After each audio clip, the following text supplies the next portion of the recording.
Boycott boycott boycott মানে সাকিব খানের তাণ্ডব মুভি নাকি বয়কট করে দিতেছে। বলেন কি? মানে কিছু ইউটিউবার আছে যাদের খায় দেওয়া কোনো কাম নাই, হুদয় অগো পিছে চুলকায়, তাই এইসব কাহিনী করতেছে। নিঃসন্দেহে তুই ঠিক কথা বলেছিস। তাণ্ডব মুভিতে আফরান নিশো আছে নাকি নাই এটার কোনো ঠিক নাই, কিন্তু এরা বেশি লাফাইতাছে।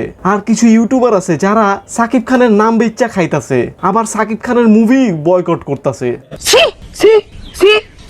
আমার কথা হলো ভাই, আফরান নিশো থাকুক না থাকুক তাণ্ডবে, এইটার সাথে মুভি বয়কট করার কি সম্পর্ক? আর সাকিব খানের যারা ভক্ত আছে, যারা সাকিব খানকে ভালোবাসে, তাদেরকে কিছু ইউটিউবার আছে উল্টা পুল্টা জ্ঞান দিতেছে।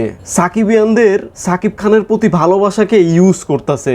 এদের ইউটিউব চ্যানেলে ঢুকলে আপনি শুধুমাত্র সাকিব খানের ভিডিও ছাড়া অন্য কোনো ভিডিও দেখবেন না, কারণ সাকিব খানের ভিডিও ছাড়া অন্য কোনো ভিডিও দিলে এদের ভিউজ আসে না। এই জন্য এরা 1 ঘন্টা পর পর একটা না একটা ভিডিও দিতে আপলোড করতে থাকে সাকিব খানকে নিয়ে। মানে যার নাম বেচ্চা খাইতেছে আবার ওর মুভি বয়কট করতে চাইতেছে। বাহ ভাই বাহ। যেখানে রায়ান রাফি বলতেছে গুজব থেকে 1000% দূরে থাকুন, সেখানে কিছু মানুষ এইসব গুজব ছড়ায় ছড়ায় তাণ্ডব মুভিকে বয়কট করার চেষ্টা করতেছে। আসলে ভাই সাকিব খানের এত ভালো ভালো মুভি আইতাছে, মানুষের এইসব দেখে জ্বলতাছে। আর এদের মতো ইউটিউবার টাকা কামানোর জন্য যা তা করতেছে, মানে ভিডিও বানায় আপলোড দিতেছে।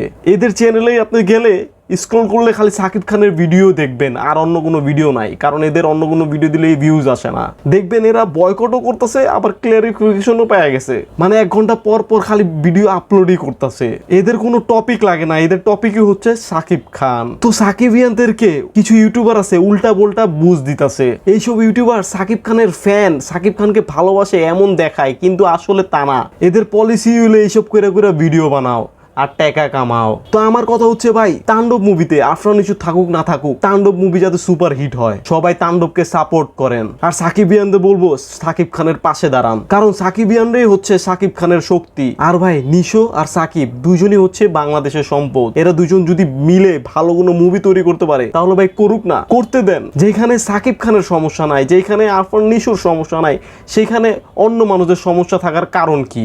কারণ হচ্ছে তারা তো ভিডিও বানানোর টপিক পাবো না, টাকা কামাইতে পারবো না, ভিউজ যাইবো না, এই জন্যই এরা তাণ্ডবকে বয়কট করতেছে হুদাই। তো আমি শুধু এটুকু বলতে চাই সাকিবিয়ানদের, ভাই একটু চিন্তা করেন, যাকে আপনারা এত ভালোবাসেন তার মুভি আবার বয়কট করবেন, এটা হইতে পারে না। তো এইসব বস্তি পচা ইউটিউবারদের কথা শুনে তাণ্ডবকে বয়কট করার কোনো দরকার নাই। তো যাই হোক, তাণ্ডব মুভি হিট হবেই হবে, আর কেউ যাতে এইসব বস্তি পচা ইউটিউবারদের কথা কানে না নেই। তো আজকের ভিডিও ছিল এই পর্যন্ত। ভিডিওটি ভালো লাগলে সাবস্ক্রাইব করেন, আস্তে করে লাইক বাটনটা চাপ মারেন। দেখা হবে নেক্সট ভিডিওতে।